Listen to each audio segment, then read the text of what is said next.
예, 이번 시간에는 우리 그 경영 분석 제 3장의 그 연수 문제를 풀어보도록 하겠습니다. 일단 1번부터 보면은, 근데 이제 우리가 이제 1번 문제를 풀기 전에 그 재무제표가 나오는데, 그 재무상태표하고 손익계산서에 있는 괄호부터 우리가 좀 집어넣고, 예, 채우고 나서 이제 문제를 풀어봐야 될 것 같습니다. 자, 일단 그 재무상태표부터 먼저 보니까요.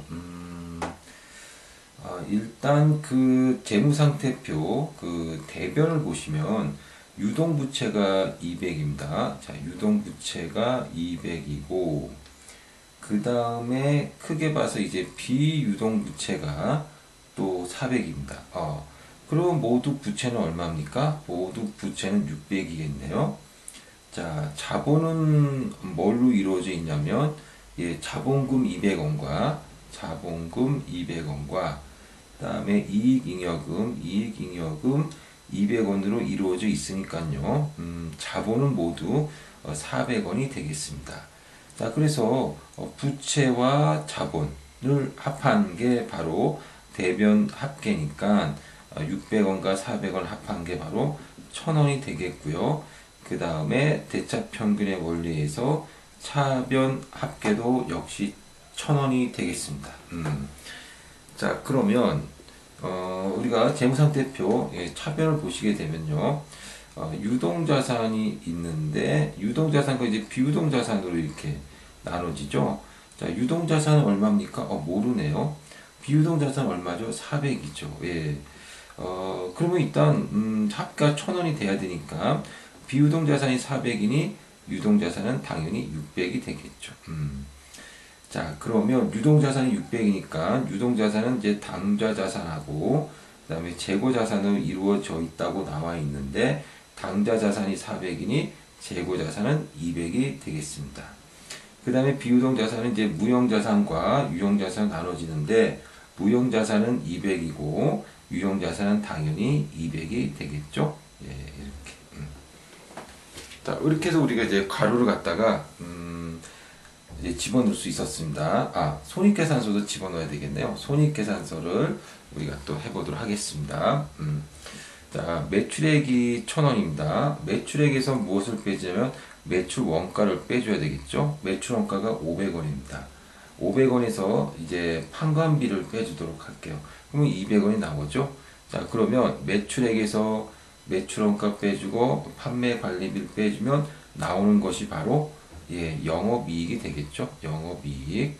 그래서 영업이익이 이제 300원이 되겠습니다. 자, 영업이익에서 무엇을 빼주고 더해주냐면 영업의 수익을 더해주고 영업의 비용을 빼주는데 문제에서는 이제 영업의 수익은 이자 수익으로만 나와 있습니다.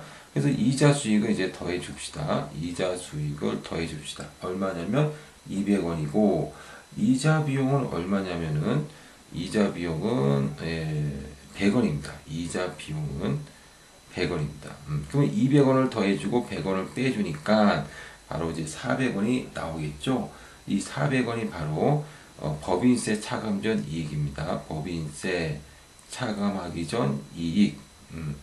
자, 그러면 법인세 차감 전 이익에서 우리가 법인세를 빼주어야 되겠죠. 자, 그럼 법인세가 얼마냐? 이제 법인세율을 알아야 되겠습니다. 법인세율이 20%로 나와 있습니다. 20%. 자, 그러면 법인세 차감 전 이익이 400원이니까 400원에 20%. 예. 그러면 80원이 되겠네요. 법인세 80원을 이렇게 빼주는 겁니다. 그럼 400에서 80을 빼주니까 320이 되고 이 320이 바로 당기 순이익이 되겠습니다. 자, 이렇게 해가지고 우리가 그 재무제표에 있는 괄호들을 갖다가 이제 다 메꿀 수가 있었습니다. 이것을 근거로 이제 우리가 이제 문제를 풀어보면 되겠죠. 그래서 1번 요약 재무상태표를 공통형 재무상태표로 표현했을 때 니은에 해당하는 값은 그렇게 물어봤네요. 자, 그나저나 이 공통형 재무제표라고 하는 것은 뭐냐? 공통형 재무제표라고 하는 것은요, 그 총액에 대한 구성 비율로 표시하는 겁니다. 총액에 대한 구성 비율로 우리가 이제 재무제표를 갖다 작성하는 건데, 그러면 이 총액이라고 하는 건 도대체 무엇을 말하는 거냐? 재무상태표에서는요, 바로 자산을 갖다가 이야기하는데, 자산을 100%로 놓고 다른 항목을 갖다가 자산 대비 몇 프로가 되느냐라는 것을 나타내는 겁니다. 그 다음에 손익계산서 같은 경우는 이제 매출액을 갖다가 이제 100%로 놓고 다른 항목에 대한 비율을 갖다가 계산하는 거라고 보시면 되겠습니다. 자, 그런데 1번에서 보니까 니은에 해당하는 값을 물어봤으니까 이 재고자산을 물어봤네요. 자, 그러면 재고자산은 재무상태표 계정이죠. 그러면 자산을 100% 놓고 풀어보시면 되는 겁니다. 자, 그러면 자산이 얼마입니까? 1000이죠. 1000. 예. 자산이 모두 합하니까 1000이죠. 그래서 1000 중에서 재고자산은 얼마가 있냐면, 예, 200이 있는 겁니다. 그러니까 이게 20%가 되는 거죠. 자, 그래서 그 1번의 답은 2번이 되겠습니다.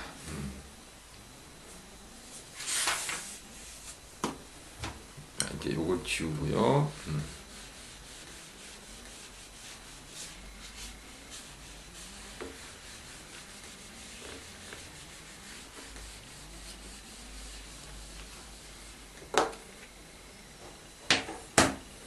자, 2번 볼게요.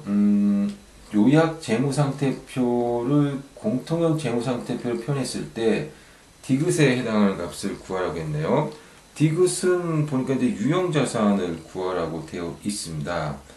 근데 이제 디귿 같은 경우 유형자산도 역시 그 재무상태표 계정이기 때문에 자산 대비 몇 프로냐로 나타내면 됩니다. 그래서 자산이 이제 1000이고요. 예, 1000이고, 그 다음에 유형 자산은 200이니까 1000분의 20 하게 되면 20%가 나오는 거죠. 예, 그래서 그 2번의 답은 3번. 3번이 아니라 2번이 되겠습니다. 20%. 예. 자, 그 다음에 3번 보겠습니다. 요약 손익계산서를 공통형 손익계산서로 표현했을 때 비읍에 해당하는 값은 물어봤네요. 비읍은 이제 당기순이익인데, 당기순이익을 우리가 구해봤죠. 당기순이익이 얼마로 구해졌습니까? 320으로 구해졌고, 당기순이익은 이제 그 손익계산서 계정이니까 손익계산서를 공통형 재무제표로 나타낼 때는 매출액을 100%로 놓고 다른 항목의 비중을 나타내면 됩니다. 따라서 매출액이 모두 얼마입니까? 예, 매출액이 뭐 1000원이죠. 1000원. 그래서 1000분의 320 하시면 됩니다. 예, 그러면 1000분의 32 하시게 되면 이게 얼마가 나오냐면요, 32%가 나오겠죠. 그래서 3번의 답은 4번이 되겠습니다. 자, 4번 볼게요. 4번. 그 KNO에 대해서 다음과 같이 계산한 종합재무지수에서 오류가 있는 재무비율을 골라라 라고 되어 있습니다. 이게 종합재무지수라고 나와 있는데, 이제 요것을 이제 과거에는 이것을 이제 지수법이라고 이렇게 이야기했습니다. 지수법. 그래서 이제 지수법이라고 하는 것은요, 그 여러 개의 재무 비율을 지수화해서 종합적으로 평가하는 거라고 보시면 됩니다. 그래서 좀 중요하다고 생각되는 재무 비율들을 갖다가 한 몇 개 뽑아가지고 그것을 갖다가 이제 계산해서 이제 평균 내는 거라고 보시면 되는 겁니다. 자, 그래서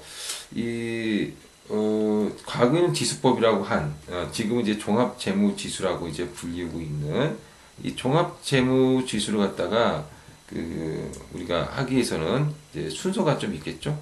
일단은 중요한 재무 비율을 갖다가 선정해야 됩니다. 그래서 중요한 재무 비율을 선정을 하고 난 다음에 두 번째는 그 중에서도 이제 아주 중요한 게 있고 좀 덜 중요한 게 있을 거니까 가중치를 부여를 하고요. 그 다음에 실제적으로 재무지수를 갖다가 이제 계산하시면 됩니다. 재무지수를 계산하는데, 이 재무지수를 계산할 때 우리가 어떻게 계산하냐면요, 이렇게 계산합니다. 표준 비율 분의 실제 비율로 계산하면 되겠습니다. 자, 예를 들어 가지고 우리가 유동 비율 한번 볼까요? 유동 비율. 여러분들 유동 비율 뭐 다 아시죠? 유동 비율.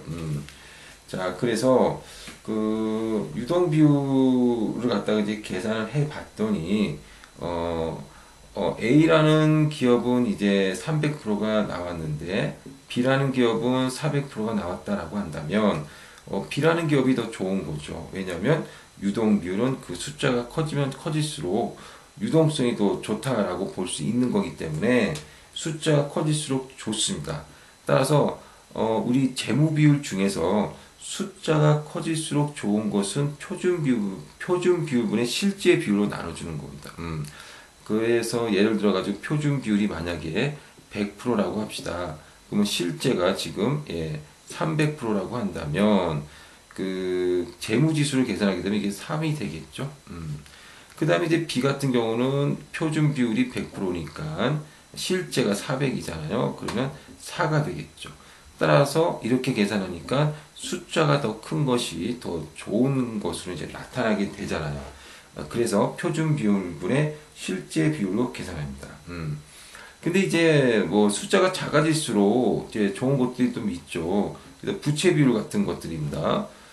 부채 비율은 이제 숫자가 커질수록 좀 좋아진다기보다는 숫자가 커진다는 것은 부채가 많이 늘어난다는 거니까 숫자가 좀 작아질수록 좋다 이렇게 보는데 자, 그래서 숫자가 작아질수록 좋은 것은요 실제 비율분의 표준 비율로 계산을 하시면 되겠습니다.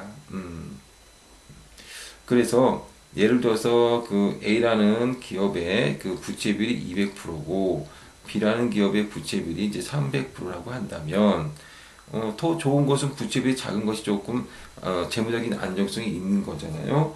그래서 실제 비율이 200%고 표준 비율이 만약에 100%라고 한다면 이것은 이제 0.5가 되겠죠.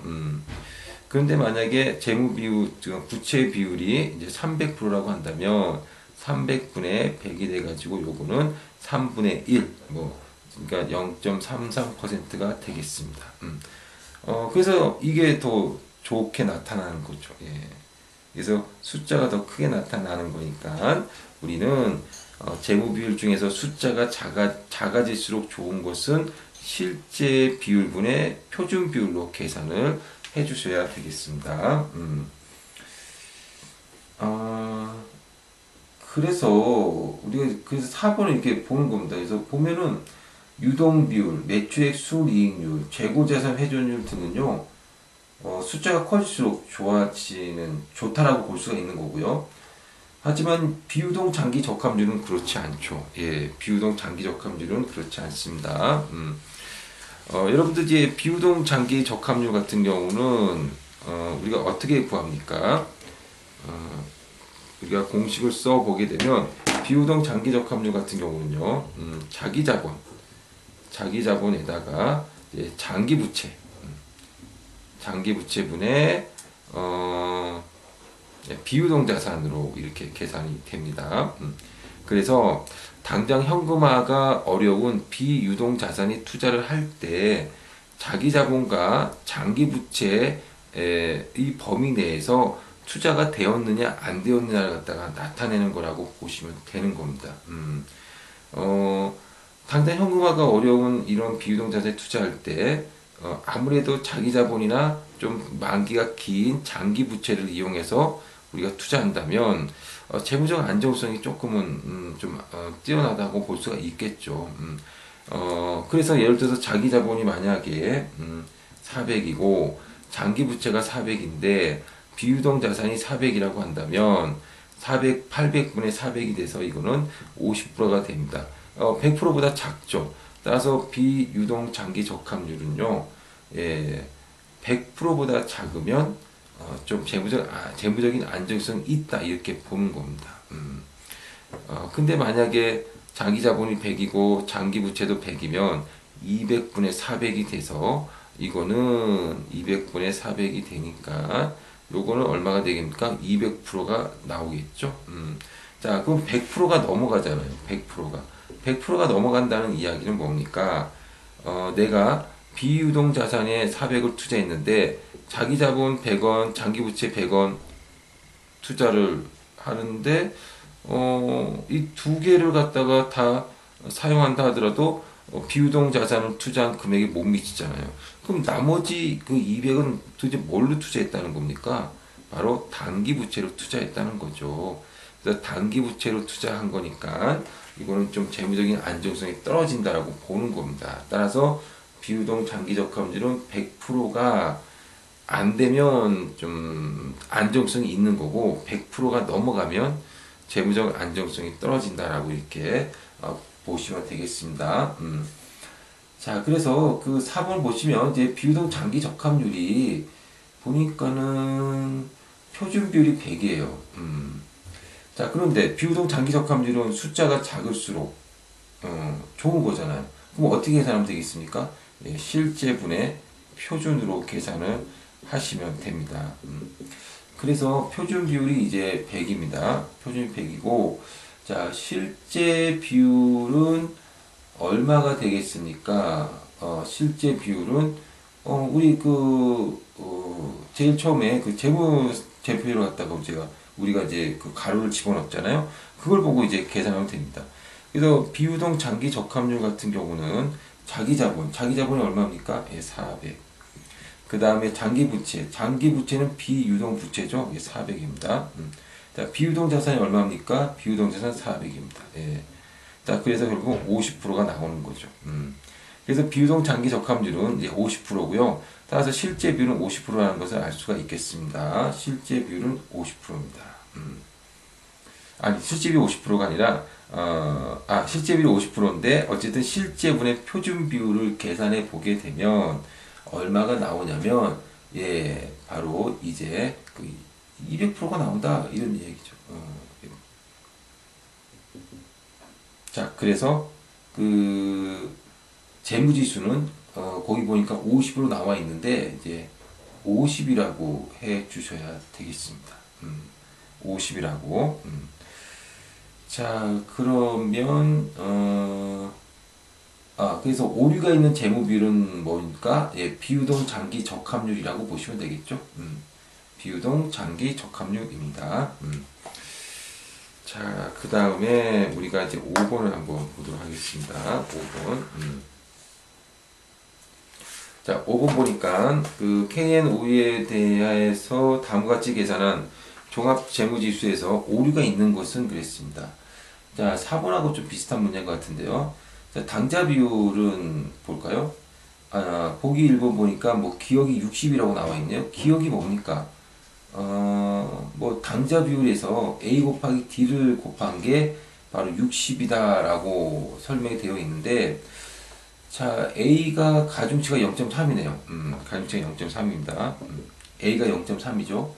그 다음에 D는 재무지수네요. D는 재무지수입니다.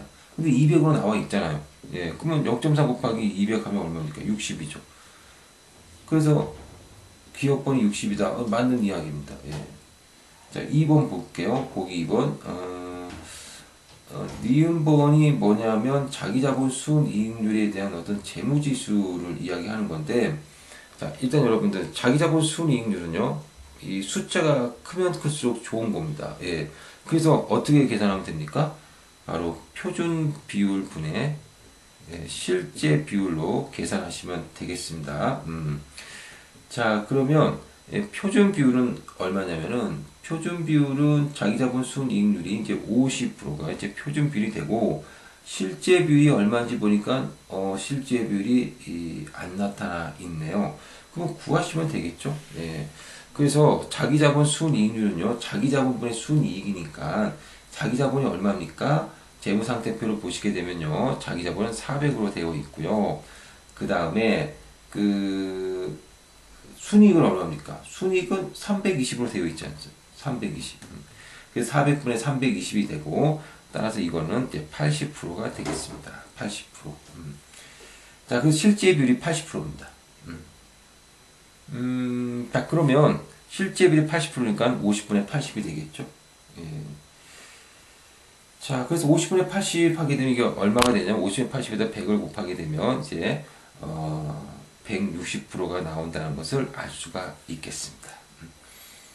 자, 그래서 5번에 그 니은번이 그 160%라고 해 주셔야 되는데, 문제에서 이제 80으로 되어 있으니까는 2번이 예, 오류가 있는 거다. 이렇게 보시면 되겠습니다. 자, 그 다음에 그 3번 같은 경우는 이제 부채 비율인 것 같은데요. 디귿번이 표준 비율을 갖다가 모른다라고 되어 있습니다. 자, 그럼 표준 비율이 얼마인지를 갖다 우리가 어떻게 알 수 있느냐라는 건데, 그래서 지워봅시다.